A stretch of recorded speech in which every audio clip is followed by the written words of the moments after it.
Assalamualaikum warahmatullahi wabarakatuh. Hai, saya Tindi Audia Saputri dengan NIM 2110127120006 akan menyampaikan rangkuman materi PKKMB dari hari pertama hingga hari ketiga. Hari ke-1, materi yang disampaikan oleh Pak Imam mengenai jurus jitu di era disrupsi. Apa sih itu disrupsi? Disrupsi adalah perubahan besar-besaran yang mana jika kita tidak mengikuti perubahan tersebut, kita akan tertinggal jauh. Di era disrupsi seperti sekarang, kita memerlukan 1. Kolaborasi, 2. Komunikasi, 3. Elektronisasi, 4. Rendah hati. Udah pada tahu kan sekarang? Mari kita lanjut. Yang paling mudah saat kita berkomunikasi, kita harus tersenyum. Yang kedua, manfaat kolaborasi yaitu dapat meringankan beban kita sendiri. Lalu, apakah manfaat digitalisasi? Manfaatnya yaitu dapat meringankan biaya. Yang kedua, materi yang disampaikan oleh Pak Agus mengenai visi dan misi prodi. Apa sih itu visi?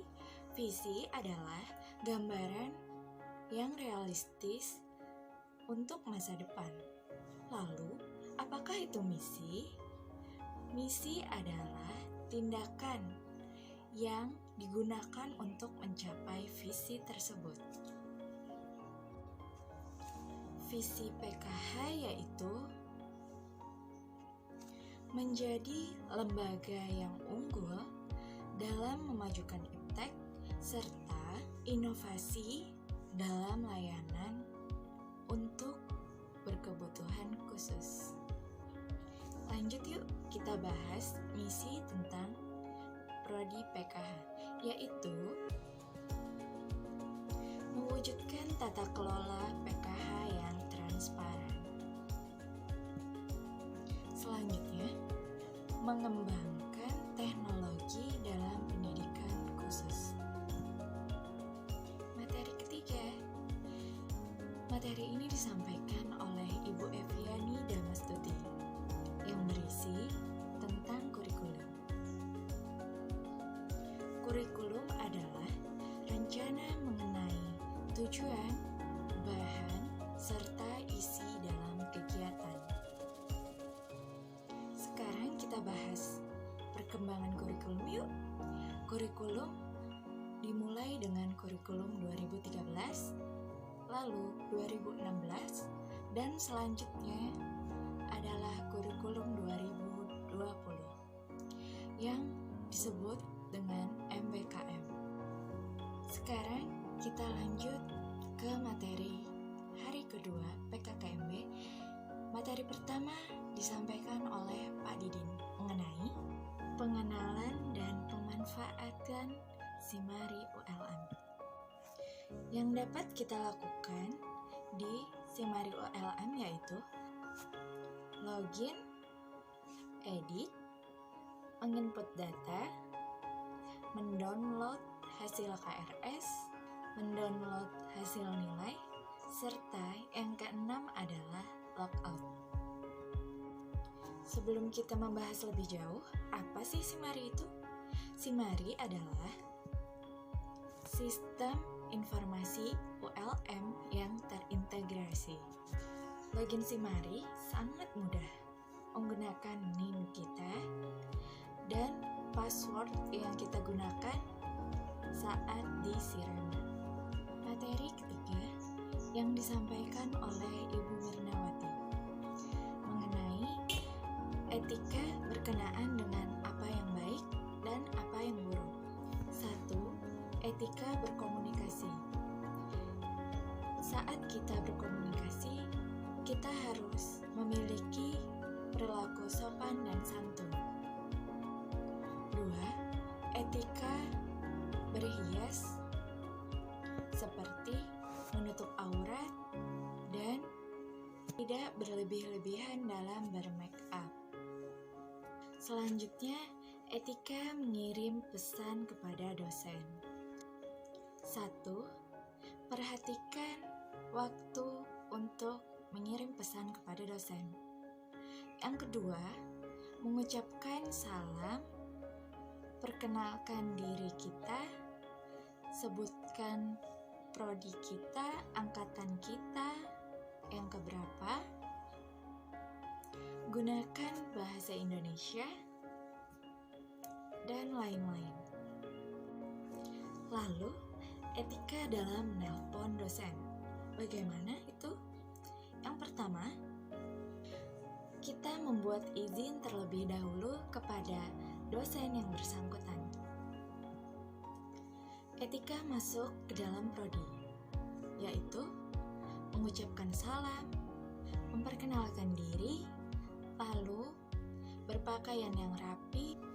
Etika perkuliahan tatap muka, yaitu tidak datang terlambat. Yang kedua, menggunakan HP dengan sewajarnya.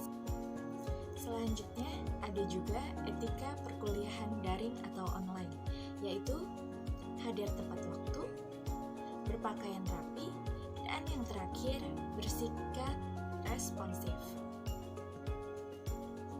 Materi keempat disampaikan oleh Bapak Angka mengenai FSI.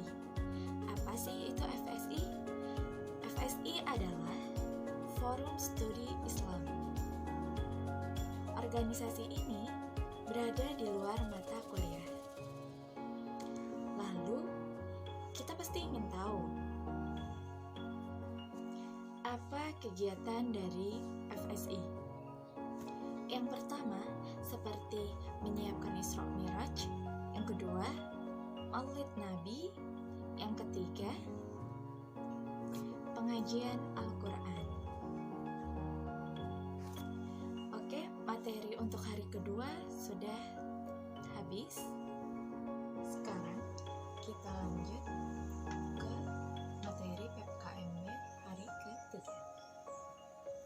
Materi pertama disampaikan oleh Bu Dewi mengenai online learning. Apa sih itu belajar daring? Belajar daring adalah belajar yang menghasilkan pengalaman belajar yang fleksibel menggunakan teknologi TIK. Aktivitasnya seperti belajar objek seperti video, animasi. Setelah itu, mahasiswa aktif dalam forum pembelajaran. Dan ada juga loh medianya seperti Zoom, Google Meet, dan lainnya. Serta hal yang harus disiapkan yaitu cek waktu presensi, serta mengerjakan tugas sesuai batas waktu yang telah ditentukan. Materi kedua mengenai laboratorium pendidikan khusus yang ada di Unlam. Kita bisa mulai mendaftarnya pada semester 5. Program bidang akademik dan praktikum yaitu kajian ilmiah riset serta seminar. Ada juga loh program kemitraan seperti konsultasi. Materi 3 yaitu Ikatan Alumni Pendidikan Khusus.